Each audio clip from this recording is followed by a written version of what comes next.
Did you know? Fly to the Himalayan Eagle Music roller coaster is the longest name since sliced bread. Containing a grand total of 50 individual characters, this B&M Hyper has the longest name of any roller coaster on the planet, even longer than flying and floating over the clouds and water at Ginkgo Lake Amusement Park. Whoa, I thought Hagrid's Adventure Motorbike, no that's not right. Hagrid's Magical Creature Motorbike Adventure, that's the one, was a pretty long name.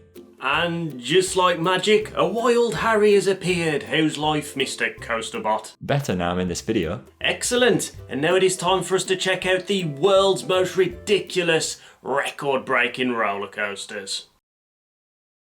What is the world's most intense ride experience? Steel Vengeance. No. Rita. No. Getting ball blasted by Macca Packer in Justin's Funhouse. Yes, but no. Of course, it's Nemesis, the world's most intense ride experience, or so they say on this rusty old sign just outside the entrance. Nemesis is a classic B&M inverted roller coaster which opened back in 1994, a time where you could say or make absolutely anything and get away with it. God, I miss the 90s. Sure, Nemesis is a crazy coaster, but the fact the park still to this day claims it as the world's most intense ride experience simply blows my noggin, especially when you've got the likes of Intimidator 305, Maverick and Wallace and Gromit's Thrill-O-Matic to contend with. Jeez, Gromit. I think the saying is cheese, Gromit. Oh, wait, I see what you did there. Anyway, Nemesis is still a forceful roller coaster to this day. There's a variety of different forces experienced on a ride, and these can be short and snappy or long and sustained. Many rides in the world now boast higher G-forces than Nemesis, but these often occur for only a fraction of a second. Nemesis, on the other hand, has several areas of high sustained G-force. The Helix, for example, subjects guests to intense forces for a good second or so. As you whip around the bend, feel yourself be pushed down into your seat. If the forces are intense enough, you may even begin to grey out, a sensation which sees your field of view begin to shrink and become grey. But even so, intensity is such a subjective thing when it comes to roller coasters. And that's why I don't believe there even is a world's most intense ride experience. Apart from the X41 into Alton Towers, holy shit. That being said, what is the most intense ride experience you've ever had, and why is it flying fish? Hey Chris, remember the world's first Psy-Coaster? You mean the one where we needed to sign a waiver because it was so psychologically intense? Of course not. Let's be honest, Alton Towers are no strangers to ridiculous and absurd world records, and I think this one kinda takes the jam roly-poly a little bit. So much that the park themselves refused to acknowledge it was even a thing. Flashback to 2008, the corkscrew was removed, the site was cleared, and the park uncovered artifacts such as a prosthetic leg. This is no joke. Towers are about to charge full force into marketing mayhem. Out comes 13, branded as the world's first Psy-Coaster, a ride which would be so psychologically intense that you needed to be between the ages of 16 and 55 just to ride it. It was that bad. Visitors were also expected to sign a waiver, assuring the park of any physical and mental health issues to avoid potential resulting lawsuits. Oh boy. Safe to say the reception to this marketing ploy caused a bit of a stir, and it soon vanished into the depths of Now What the Hell Were We Thinking Volume 67. My favourite track being Should I Stay or Should I Go by The Blade. Staying on the topic of Alton Towers, let's talk inversions. Since 2002, the world has been happy with Colossus, a ride featuring 10 inversions. But someone just had to break the record. So, in 2013, Alton Towers built the crazily dense, crazily themed, crazily loopy roller coaster, the Smiler. Featuring a whopping 14 inversions, it smashed the previous record with the intention of keeping it forever. But not only that, upon opening, John Wardley stated that the ride was the most dense on Earth, meaning it packs the most track per square meter of any roller coaster around the globe. Pretty mad, huh, Chris? Harry, I think Taran would like a word.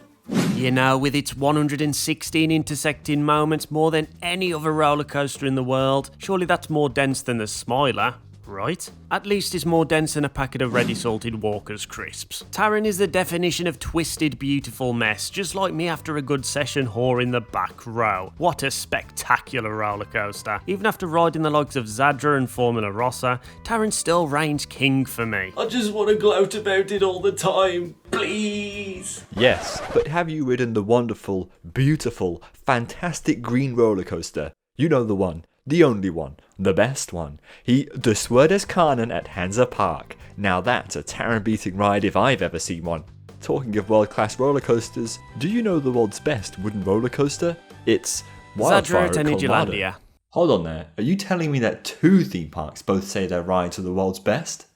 Hey, it's Mark Megaphobia Lewis here. What's all this nonsense I heard that RMC build the best wooden roller coasters in the world? Don't you mean they've ruined a few good ones? Just remember what we always say, real coasters are made of wood. It's not great without the laminate. And see this? See this? That's the real deal.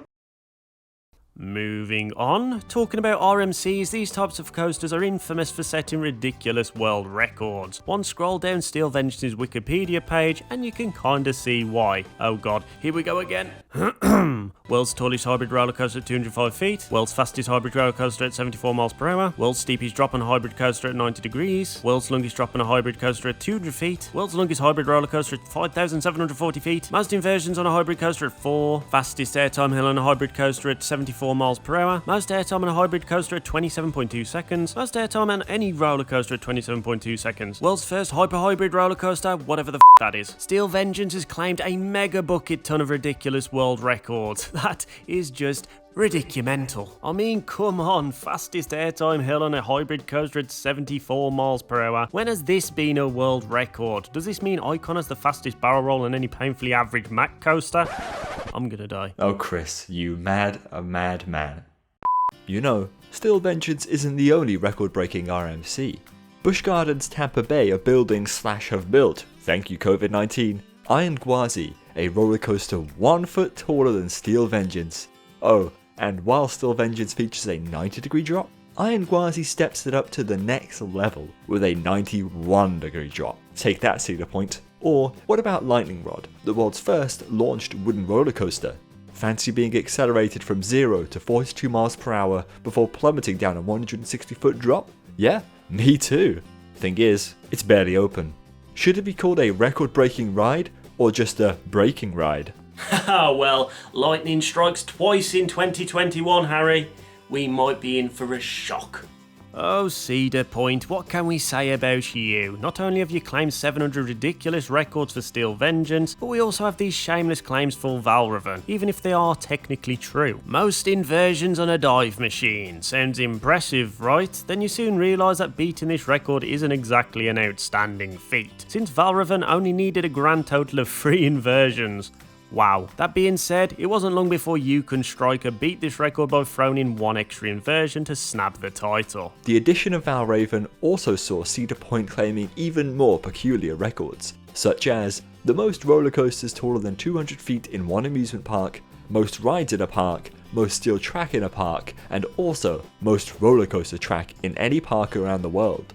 I think I'm more impressed by the amount of research carried out to find these records rather than the actual records themselves. You know, everybody celebrates the big record breakers, but what about the small ones? Bear with me here. Vegbanon in Tusenfryd, Norway is renowned to be the smallest and slowest full circuit roller coaster in the world, climbing to a groundbreaking 8.2 feet and reaching blistering speeds of 3.7 miles per hour. This roller coaster most certainly is for the faint-hearted. Also, check out this homemade carnival coaster, which is quite possibly the smallest loop of any coaster on the planet. This thing probably pulls enough G's to suck your insides clean out your backside. Intense. I think I've got whiplash from just looking at it. Speaking of high G-forces, Tower of Terror at Gold Reef City currently holds the record as the most intense roller coaster. But what about Nemesis? How is this possible? Nemesis is yesterday's news. On Tower of Terror, riders climb 112 feet high and then plummet down a 90-degree angle towards the ground. They then begin to climb out of the drop, causing them to experience 6.3 Gs of force. Ouch.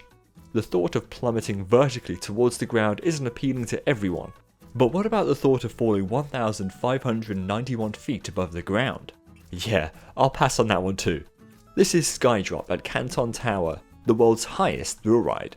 Located at the top of a stupidly tall building, riders are dragged up 98 feet taller than the building, before being released slightly back towards the ground. As for the most expensive, it is in fact Universal Studios splashing out the cash. Hagrid's Magical Creatures Motorbike Adventure, also getting the record for biggest tongue twister as well, holds the record for most expensive roller coaster on the planet. Costing a massive $300 million, you could buy yourself a private Airbus A380 for that price and fly 525 of your friends to Florida. I'll have extra leg room, please. This Intamin multi-launch roller coaster combines the latest and greatest in amusement technology, as well as providing a truly immersive and cost-worthy themed experience. Luckily, the coaster was a complete hit. I mean, you'd want it for that terrifying price tag. Talking about terrifying, have you seen this? The upcoming Six Flags Saudi Arabia project is going to contain not only the world's tallest, not only the world's fastest, but also the world's longest roller coaster, breaking speeds of over 150 miles per hour,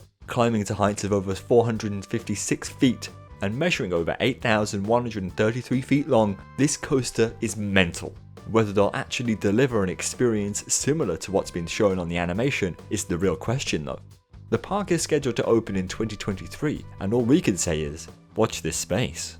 I hope you've enjoyed this brief journey into the world's most ridiculous record-breaking roller coasters. I just want to say a massive thanks to Harry from CoasterBot for joining in on this episode. Make sure to check his channel out in the card above. But we're not done yet. Head on over to my channel, CoasterBot, where me and Chris discuss the history and sad demise of true record-breaking roller coasters. I'm not talking this world's first hyper-hybrid stuff. I'm talking the world's tallest, the world's fastest, the world's longest, and the world's most loopiest roller coasters on Earth.